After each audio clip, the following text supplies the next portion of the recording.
વાત કરીશું ગોધરાની તો ગોધરા શહેરમાં રખડતા ઢોરનો આતંક યથાવત છે। ત્યારે શહેરના સામાજિક કાર્યકર દ્વારા અનોખી રીતે વિરોધ કરી રખડતા ઢોરને ભગાડ્યા હતા।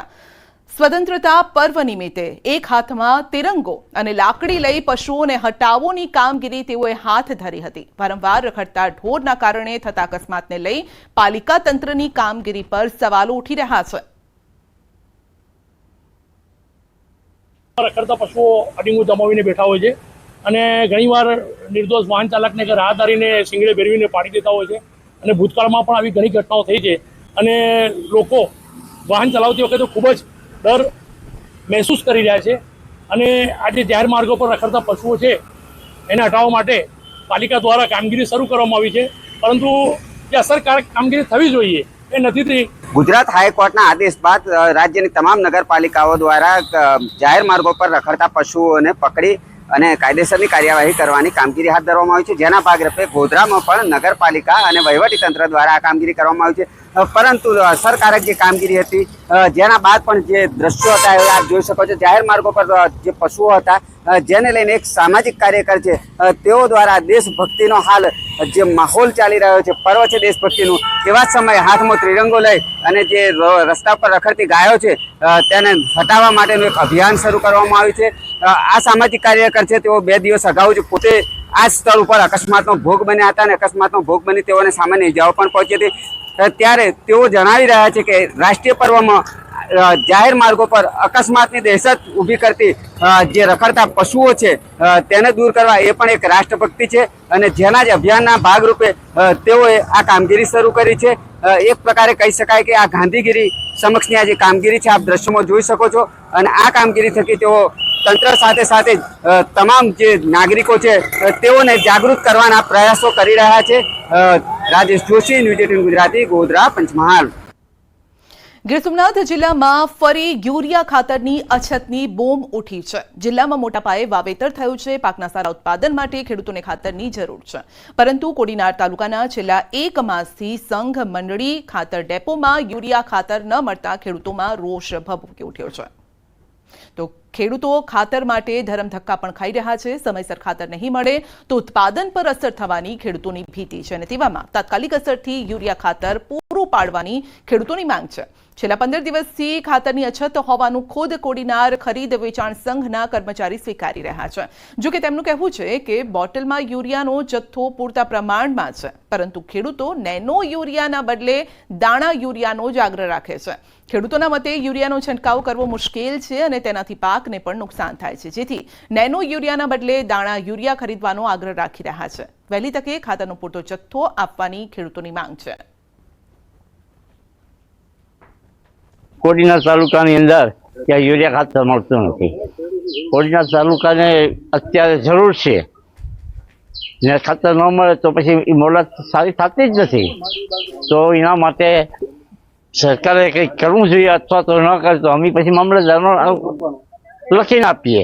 ખાસ કરીને આ 10-12 દિવસથી યુરિયા મળ્યું નથી અને ખેડૂતોને તો શું છે કે ટાઈમે જોઈએ ત્યારે લેવા જાય, હવે લેવા ગયા તો એને એમાં મળ્યું નહીં એટલે એના પાકને જે ટાઈમે વૃદ્ધિ થાય એ પ્રમાણે નાખવું જોઈએ એ મળી શક્યું નહીં। એટલે ખેડૂતો આ બાબતે જે તે જગ્યાએ આટા ફેરા ખાય છે, પૂછે છે ક્યારે આવશે, ક્યારે મળશે, અને એ ખેડૂત માને છે કે યુરિયા ઘન છે જે બોરીની અંદર આવે છે એનું રિઝલ્ટ અમને સારું મળે છે। કોડીનાર વિસ્તારની અંદર છેલ્લા મહિના દિવસથી યુરિયા ખાતરની શોર્ટેજ છે।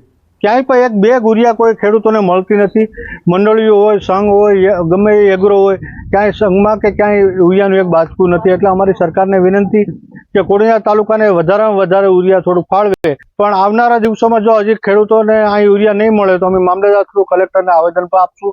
ખેડૂતોને સાથે રાખી અને તમામ રજૂઆત કરશું। સૌથી વધારે યુરિયા ખાતરની શોર્ટેજ છે અને એનું કારણ એ છે કે વધારે વરસાદને કારણે યુરિયાની શોર્ટેજ સર્જાણી। એના સામે ખેડૂતોને અમે નેનો યુરિયા આપીએ છીએ, પણ ખેડૂતો એમાં સહમત નથી। એને બેગમાં જ યુરિયા જોઈએ છે, ગ્રેન્યુઅલ દાણામાં, પ્રવાહીમાં નહીં, ટૂંકમાં 2 દિવસમાં પાછું યુરિયા આવે છે અને બધાને વ્યવસ્થિત રીતે મળી પણ જાય। આજકાલ ફિલ્મ અને વેબ સિરીઝ જોઈને તેની મોડસ ઓપરેન્ડીની કોપી કરી છે। ગુના આચરવાની ઘટનામાં વધારો પણ થઈ રહ્યો છે અને આવી એક ઘટના સામે આવી છે અમદાવાદમાંથી, જ્યાં રઈસ ફિલ્મની જેમ બાળકો પાસેથી દારૂની ડિલિવરી કરાવવામાં આવતી હોવાનું રેકેટ ઝડપાયું છે. શહેરના પોશ ગણાતા બોડકદેવ વિસ્તારમાં બાળકો પાસે દારૂની ડિલિવરી કરાવાતી હતી. નાના બાળકોને મહિને 8,000 પગાર, એક બોટલ પર 200 રૂપિયા કમિશન આપી અને દારૂની ડિલિવરી કરાવવામાં આવતી હતી. અંકિત પીતાંબરભાઈ પરમાર નામનો એક વ્યક્તિ છે. એ વ્યક્તિ બાળકો જે હોય છે સગીર વયના એમને મજૂરીએ રાખી અને દારૂનું વેચાણ કરતો હોય એ હકીકત મળી. એ આધારે રેડ કરતા કાયદાથી સંઘર્ષિત બાળક મળી આવેલ અને એની પાસેથી અલગ અલગ બ્રાન્ડની ટોટલ 6 બોટલ અને જ્યુપિટર ગાડી મળી આવેલ હતી. તો ટુ વ્હીલરમાં બાળકો પાસે છેલ્લા 2 મહિનાથી દારૂનું વેચાણ કરાવાતું હતું. અંકિત પીતાંબર નામનો શખ્સ બાળકોને 8,000ના પગાર પર રાખતો હતો. એટલું જ નહીં, દારૂની એક બોટલની ડિલિવરી કરે તો 100 થી 200 રૂપિયાનું કમિશન પણ અપાતું હતું. પોલીસે એક ટાવરિયાને મોપેડમાં 6 વિદેશી દારૂની બોટલ સાથે ઝડપી પાડ્યો છે અને જેની પૂછપરછમાં સમગ્ર રેકેટનો પર્દાફાશ થયો છે. તો હાલ બોડકદેવ પોલીસે દારૂ આપનાર બુટલેગરની ધરપકડ કરી છે. કાયદેસરની કાર્યવાહી હાથ ધરી છે. આ કાયદાથી સંઘર્ષિત બાળકને પૂછતા એણે જણાવેલું કે આ જે ગાડી છે એ અંકિત પીતાંબરભાઈ પરમારના ભાઈની છે અને અંકિત અમને આ ગાડીની અંદર ડેકીની અંદર દારૂ ભરી અને અમને આપી જાય છે અને અમારે જ્યાં અંકિત અમને કહે ત્યાં અમારે આ દારૂ વેચવાનો હોય છે અને આપવાનો હોય છે. અમને 8,000 રૂપિયાનો પગાર રાખેલો છે અને મારા સિવાય પણ અન્ય એક બાળક છે તેને પણ 8,000 પગારથી રાખેલો છે. 8,000 ઉપરાંત અંકિતના જે ગ્રાહક હોય છે એમનો કોલ આવે એટલે એ ગ્રાહકને ડિલિવરી દેવા જવાની હોય છે.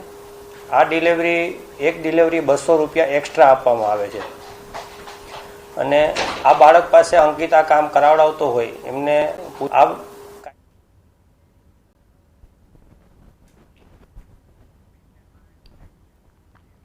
નવસારીમાંથી ફરી ઝડપાયું છે ડ્રગ્સ. સિમેન્ટની બોરીમાં કરાતું હતું ટ્રાન્સફર અને જલાલપોરના ઓંજલ માછીવાડમાંથી આ ડ્રગ્સ ઝડપાયું છે. દરિયા કિનારે એલસીબીએ ચેકિંગ હાથ ધર્યું અને એફએસએલની ટીમ દ્વારા કયા પ્રકારનું આ ડ્રગ્સ છે તે અંગે તપાસ હાથ ધરવામાં આવી છે. સુરત, વલસાડ બાદ નવસારીના દરિયા કિનારે ડ્રગ્સ મળતા અનેક સવાલો પણ ઉભા થઈ રહ્યા છે. સમગ્ર મામલાને લઈ પોલીસે તપાસ શરૂ કરી છે. તો સિમેન્ટની બોરીમાં કરાતું હતું ટ્રાન્સફર, ડ્રગ્સ મળી આવ્યું છે પરંતુ પોલીસની નજર તમામ જગ્યાએ છે અને જેના કારણે આ ડ્રગ્સ હાથે લાગી ગયું છે. રાજ્યમાં નશાનું કારોબાર યથાવત છે. બનાસકાંઠાના પાલનપુરમાં બાયપાસ રોડને લઈને ખેડૂતોએ યોજી છે વિરોધ રેલી પણ કરી વિરોધ કર્યો હતો. હાય હાયના નારા લગાવ્યા. પોતાની જમીન બચાવવા અને પૂરતા ભાવ મળે તેને લઈને વિરોધ પ્રદર્શન કરાયું હતું. પીડિત ખેડૂતો કોંગ્રેસના જનમંચ કાર્યક્રમમાં પહોંચ્યા હતા. વિધાનસભા વિપક્ષના નેતા અમિત ચાવડા અને સાંસદ ગેનીબેન ઠાકોરના અધ્યક્ષ સ્થાને યોજાયેલા જનમંચ કાર્યક્રમમાં રજૂઆત કરી હતી અને બાદમાં રેલી સ્વરૂપે જિલ્લા કલેક્ટર કચેરી ખાતે પહોંચી જિલ્લા કલેક્ટરને આવેદનપત્ર પાઠવ્યું. હજારોની સંખ્યામાં ખેડૂતો બેનર પોસ્ટર સાથે કલેક્ટર ઓફિસે પહોંચી હલ્લાબોલ કર્યો. ખેડૂતોએ કલેક્ટરને આવેદનપત્ર પાઠવી 100 મીટરની જગ્યાએ ખેડૂતોની 60 મીટર જગ્યા બાયપાસમાં લેવાય. જે જગ્યા બાયપાસમાં લેવાય છે તેનું ખેડૂતોને બજારના ભાવે વળતર અપાય અને જે ખેડૂતોની જમીન જતા જે ખેડૂતો બિન ખેડૂત થઈ રહ્યા છે તે ખેડૂતોને ન્યાય અપાય તેવી વિવિધ માંગ ખેડૂતોએ કરી છે. જ્યારે આ બાયપાસ 300 ફૂટ ને 350 ફૂટ ને 200 ફૂટ ને એવે ઠોન કરી માપણી કરી અમને ખેડૂતોને કોઈ ખબર નથી. જ્યારે ખૂટ માર્યા ત્યારે ખબર જ પડી કે આ લોકો કેટલી મોડી પહોળાઈ દે છે. એમાં ઓછામાં ઓછા 100 ખેડૂતો જમીન વગરના થઈ જાય છે. બરોબર, એક અમે ખેડૂત અમે પોતાના દાંતડા પર અમે જીવન ગાળા છે. અમારા છોકરા ભણાવે છે, અમારા પશુપાલન પૂરું કરે છે અને આ લોકો અમારી જમીન લઈ લી તો અમારા ગામ છોડવાનો દાડો આવ્યો છે. ઘણા ખેડૂતો જમીન વિહોણા થઈ જાય છે એટલે સરકારે જે રોડ છે એના ઉપર જે નવો પુલ બનાવી અને રોડ બનાવવો જોઈએ અને એમાં વિકાસ પણ થાય અને ખેડૂતોને નુકસાન પણ ન જાય એવું વિચારવું જોઈએ. બંને બાજુ વહીવટી તંત્ર એ ખેડૂતો સાથે સંકલન કરીને કરે. ખેડૂતો ના નથી પાડતા કે અમે જમીન આપવા માંગતા નથી.